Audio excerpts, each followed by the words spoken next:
COR 012-097, status of Brad Chandler Simpson. Will the lawyers please state their names for the record? He's Suzanne Simpson. Okay, and sir, are you Brad Chandler Simpson? Okay, we're here today because the defendant filed a motion to quash the indictment of that in front of me. Also have the state's response to the defendant's motion to quash. And I have defendant's reply to the state's response to the motion to quash the indictment. Okay, so to you, Counselor, you're the movement. Do you have any other statement? Or just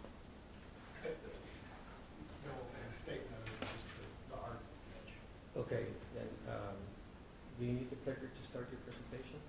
I mean, I would like it, Judge. And one of the reasons that I think that the PowerPoint is helpful is because I kind of diagrammed what we were discussing earlier, this distinction between the result of conduct and the nature of conduct type offenses. And so, one of the things, and in the concurrence of the opinion cited by Judge Clinton in Lugo, one of the things that Judge Clinton does is he comes up with this chart where he like helpfully subdivides what is actually alleged in the statute, right? So part of the allegation has to be an act clearly dangerous to human life. And that act, if there's a causal nexus between the act alleged and the result, so it is still a result-oriented offense. The problem with the offense, as the state cited in its brief, is still the result. But we're not talking about the result with respect to the culpable mental state. What Lugo does, and what the other cases that I reference in my response, is they discuss nature of conduct versus result of conduct with respect to the culpable mental state. And what essentially they mean is that the culpable mental state for a nature of conduct offense could be, say, knowingly, or in the circumstances of conduct offense, it could be, say, recklessly. But because it's a result of conduct offense, the requisite mental state is the intent, and in this particular case, intent to cause SBI. Intentionally causing SBI is what the defendant has to have. SBI, serious bodily injury. That is what the, thank you so much. Perfect, and goes forward. Okay, and so because, let's see if this, there we go. And so here's Judge Clinton's chart. To my mind, kind of breaks it down in the simplest way. That intent to cause the serious bodily injury by committing the act. That is the nature of conduct. That's the nature of what the defendant is accused of doing, right? And then it results in the death of an individual. That is the result of the conduct that the defendant engaged in. Whether or not the defendant recklessly engaged in the conduct doesn't matter, because the state has to prove that he intentionally engaged in that conduct. And so in a result-oriented offense, the state must also prove that the appellant caused the result with the requisite criminal intent, which again I said is intentionally in this particular case. To change it to a nature of conduct offense, to actually convert the characteristic of murder, would allow the state to allege that he may not have done it intentionally, but he could have done it knowingly. And that is what the courts of appeals and what the majority opinion in Lugo says they cannot do, which is ordinarily something that the state wants to do because it would allow them to plead alternate mental states for committing the offense, which would give the jury in a hypothetical case different mental states by which they could convict a defendant. And so I'm not suggesting that they would be allowed to do that. I'm just suggesting that there is a nature of conduct element, and because there's a nature of conduct element, they got to tell me what it is. Now, looking at just paragraph B, I've kind of diagrammed it a little bit as well. So that, in this case, Brad Simpson committed an act clearly dangerous to human life. That is the nature of his conduct committed with intent to cause SBI. That's what the indictment puts me on notice of. That caused the death. That's the causation element. That the result of the conduct, the act that occurred, the clearly dangerous act, and then your guess is as good as mine. because they just alleged that it's by manner and means unknown to the grand jury. That somehow this act that's clearly dangerous to human life is also, I don't know, unknown. And that's not noticed, Judge. But this discussion about result of conduct and nature of conduct, that's me responding to the state's brief. Ultimately, it doesn't matter for the purpose of determining whether or not I have notice. Notice is the issue, not the culpable mental state. And whether it's a result of conduct offense or nature of conduct offense is immaterial. What I'll point out is the penal code does not define what an act clearly dangerous to human life is. There's no definition from it. And because there's no statutory definition, we're not allowed to put a definition in the jury charge either. So the jury's not going to get to know an act clearly dangerous to human life, which also means I don't get to prepare to defend against whatever act the state may be alleging. There could be a number of statutory defenses. There could be a defense that it never even occurred, that there's an exception or excuse. But because the state hasn't alleged it, I don't get to prepare a defense to that particular act. And because it's undefined, the case law is very clear. The Court of Criminal Appeals, the State v. Barbanel, if the statutory language, in this case, an act clearly dangerous to human life, isn't completely descriptive, they have to plead it with greater particularity in order to provide me notice. And even in the state's own case, Zuniga, when a statute contains an undefined term, indeterminate or variable meaning, the state has to tell me what it means in the indictment to put me on notice. Zuniga is one of the leading cases that the state cites, and that's their own case, that they got to tell me what it means if there's no definition, and there is no definition. And ultimately, Judge, the pleading requirements for murder under 1902 B1 are just fundamentally different from what they are in 1902 B2, which is what paragraph B is. And in DePauw versus State, it tells you that for a 1902 B2 case, the state must allege and prove that the accused committed an act clearly dangerous to human life. And in this particular case, they rejected the state's cases suggesting they don't have to allege a particular act, and said that even though you don't have to tell them under 1902 B1 murder what the act is, the cases that you're citing for that proposition, they don't apply to 1902 B2. So you've got to tell them what it is. In the brief, I referenced that this is potentially an issue of first impression. These are the cases that I could find where notice was raised in a 1902 B murder, and each and every one of them allege manner means unknown plus something else. Not a single one of them alleged manner means unknown and nothing else. The only case I found that did talk about it was a case out of Eastland that said nobody mentioned this in the trial court or on direct appeal, so we ain't going to touch it. The other thing that all of those cases had that this does not is the literal corpus delicti was satisfied. And I think that that's significant in terms of putting me on notice. Because in cases where literal corpus delicti is satisfied, I would have a medical opinion, which I don't have in this case.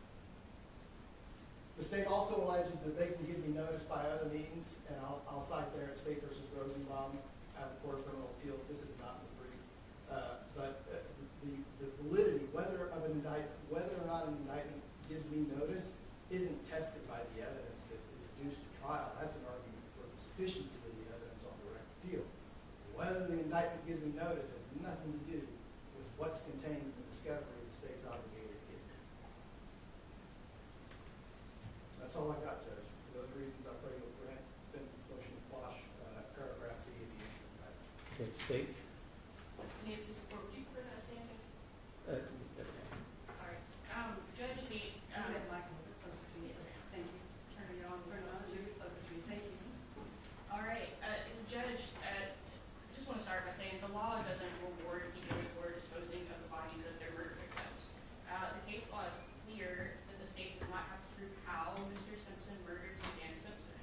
What we do have to prove is that he intended to cause either her death or serious bodily injury, and that he did in fact cause her death.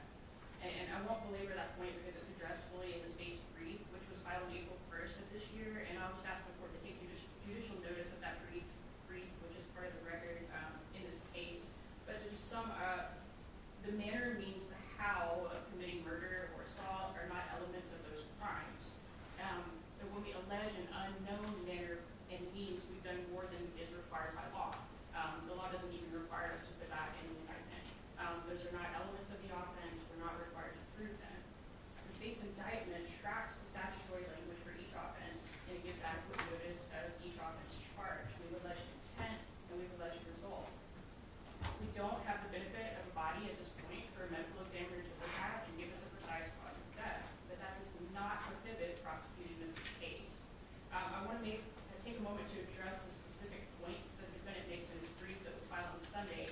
And first I want to note that the defense seems to have waived any argument with respect to paragraph 8 of the murder charge and any other charges in this case.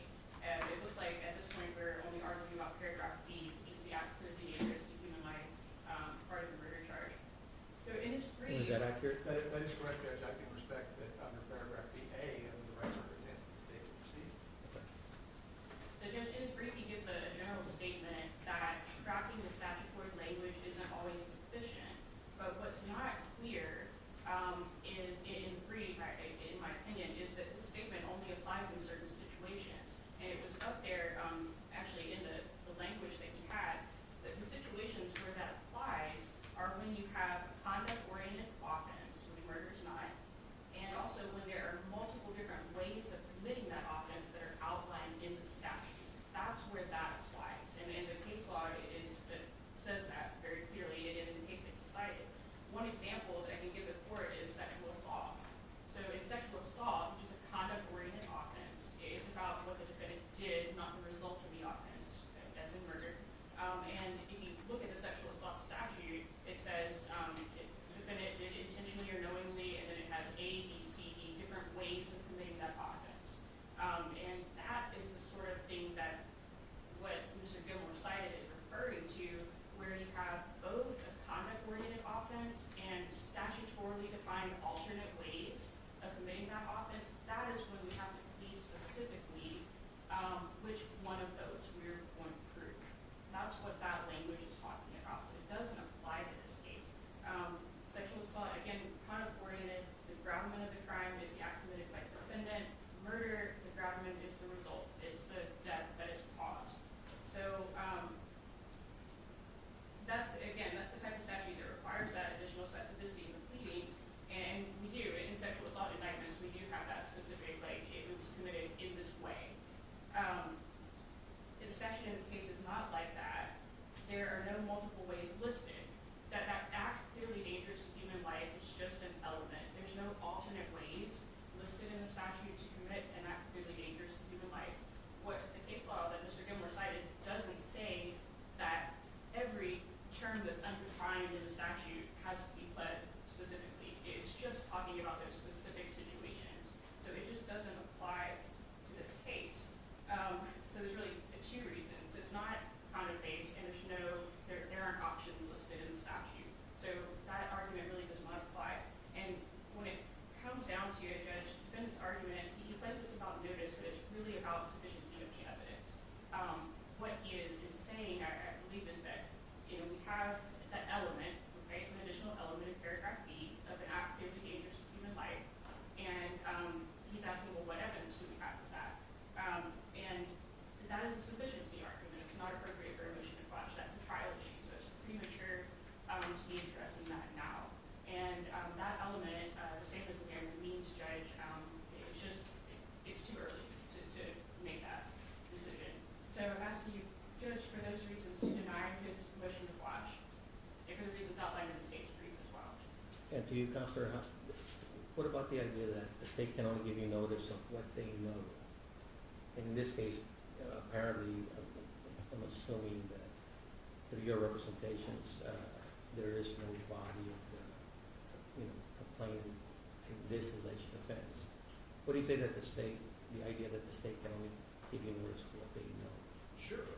And so take that to its logical conclusions. What other offenses could they indict Mr. Simpson for that they think they know about and they hope they produce evidence of at trial? I mean, what offenses could they indict anyone for that they don't know about now and aren't telling me about, especially in an indictment, but they sure hope to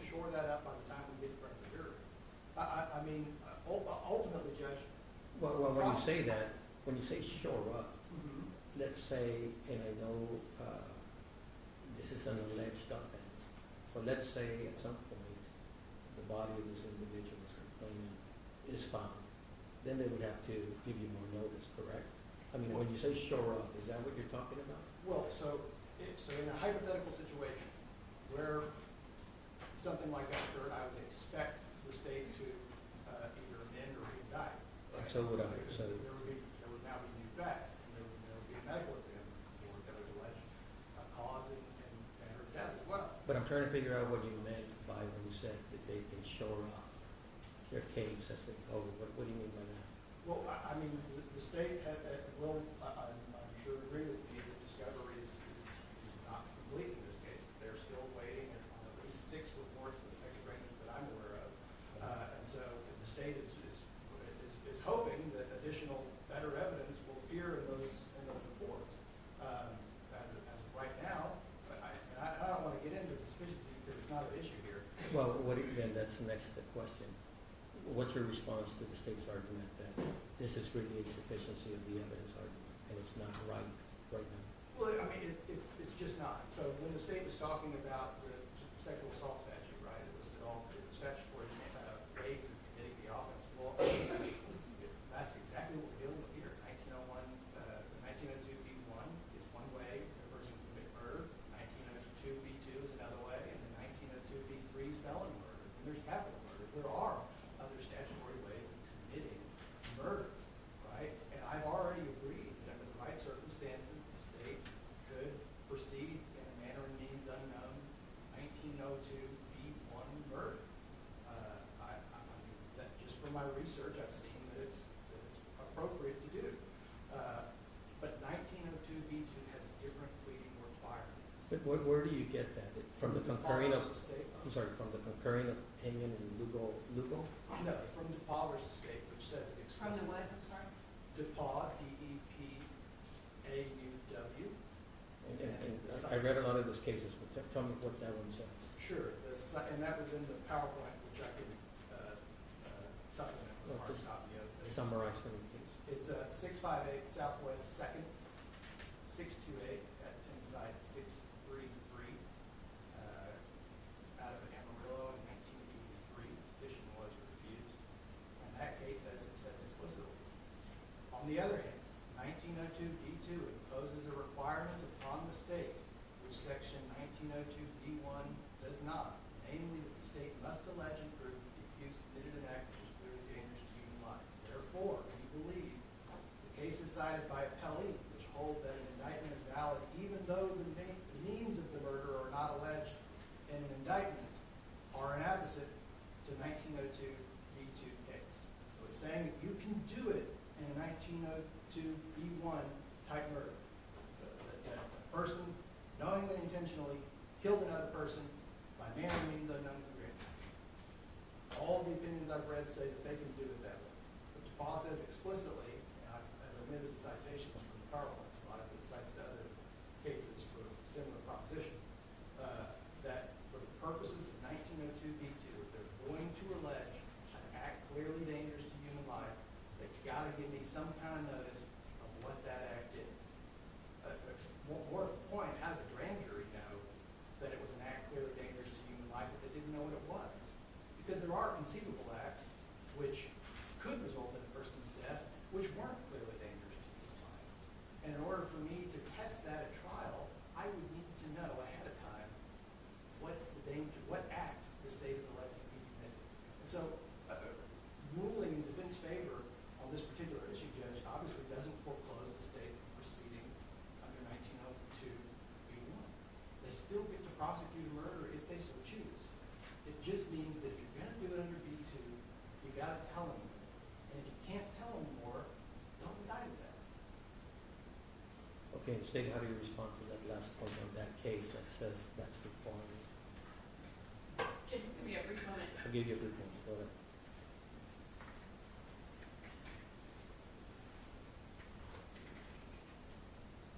And Judge, I'll just add real quickly, if they do discover some act in the future, I expect they will amend or reindict.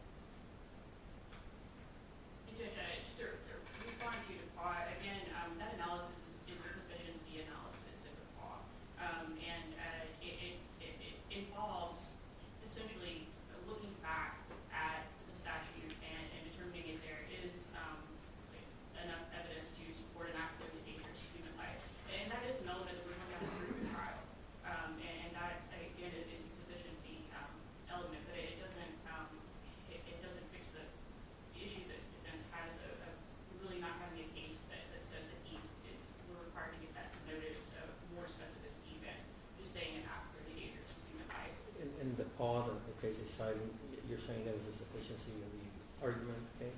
I mean, I'm sorry, sufficiency of the evidence? I can give the court a copy of the case, which Let me look at it real quick. it's reviewing the court's ruling on a motion to quash the indictment starting at inside 633.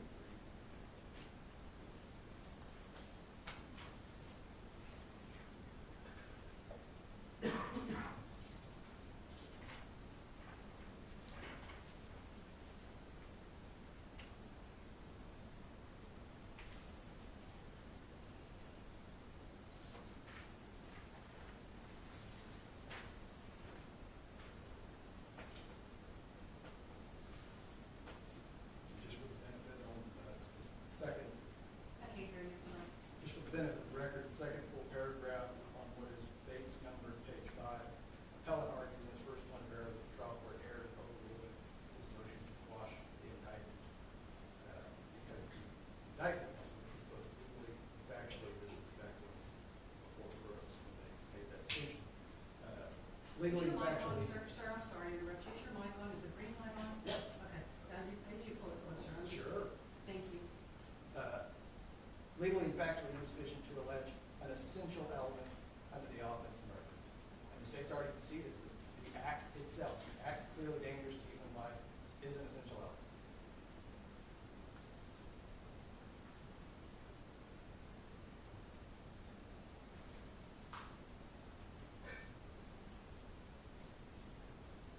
When you're ready, I can respond. Go ahead. It's clear, in the paragraph that Mr. Gilmore cited, that this is a sufficiency review. That was the point of error that was raised in this case. And when it gets to the point where they're discussing this, they say very specifically that the state's not required to plead their evidence in the indictment. What they do is they look at, in this case, there was an act alleged, and it was pledged more specifically, and they look at whether or not that's sufficient. It doesn't follow from that we have to plead that, if that makes sense. It's a sufficiency review, and in addition to that, this is an Amarillo case from 1983, so it's not technically controlled or what that's for. Right. But I don't think it speaks to the point Mr. Gilmore is trying to make either. Okay, and again, to you, counsel, Lugo, the authority kind of reciting is a concurring opinion that the majority in that case rejected, correct? They rejected his analysis with respect to the requisite mental state for this office. Okay, now, anything else on the other side? Not from the statement. That's right. All right, so first of all, since you've conceded, as you stated earlier, your motion to quash the indictment as to count 1, paragraph A, is denied, and the same thing with count 2 and count 3. Now, as regards count 1, paragraph B, the state had asked for more time to brief this issue. Do you still wish to have more time to brief this issue? Judge, if you would allow it, we would, if you can provide it forward with more case law on point. Okay, so since that's the main issue in contention right now, I'm going to go ahead and hold my ruling in abeyance and give the state some time to respond. And as soon as I have their response to your last reply, I will that. So I'll hold my ruling in abeyance for now as to count 1, paragraph B. All right? Can I ask how much time the state has to provide a response? I'm sending. Yeah, a week, Judge. Okay, 1 week. So, give me a date.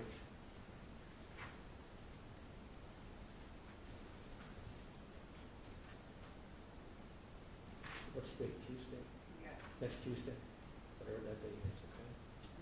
The 29th. Okay, so we set for April 29th, 2025, at 9 a.m., just for that ruling, okay? Anything else? Nothing from the state, Judge. Okay, that closes the record.